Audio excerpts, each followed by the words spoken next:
नमस्कार मैत्रिणींनो, सखींनो, तुमचं स्वागत आहे माझ्या अर्चना वैभवी किचनमध्ये।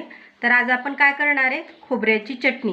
ही चटणी आपण डोसा, इडली, वडा सांबर, वडा याच्याबरोबर आपण खाऊ शकतो।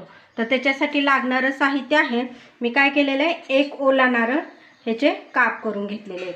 फोडणीसाठी कढीपत्ता, कोथिंबीर, दही, फोडणीसाठी कढीपत्ता, कोथिंबीर, मीठ, दही, फोडणीसाठी मोहरी, साखर, तेल आणि हे 5-7 मिरच्या। आता आपण काय करू मैत्रिणींनो, या मिक्सरच्या भांड्यामध्ये काय करणार आहेत, आपण हे पूर्ण खोबऱ्याचे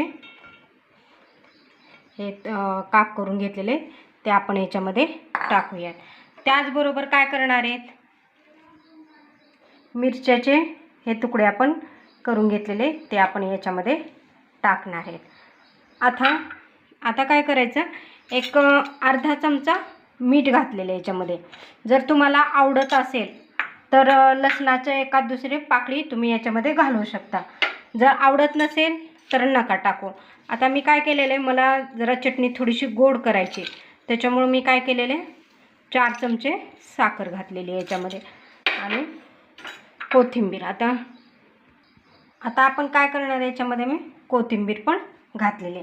त्याचबरोबर आता काय करायचं, दही एक 4 चमचे दही मी याच्यामध्ये टाकणार आहे आणि हे सगळं सारण मी बारीक करून घेणार आहे।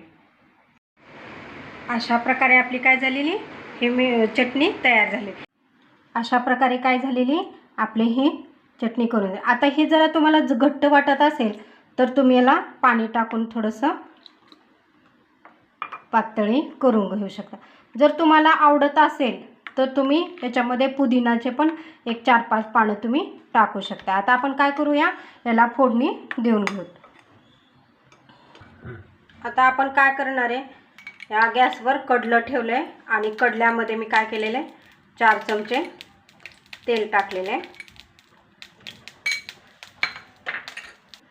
या चटणीवर काय केलेलं आहे, मी 1 चिमूटभर अशी हळद टाकून घेतलेली।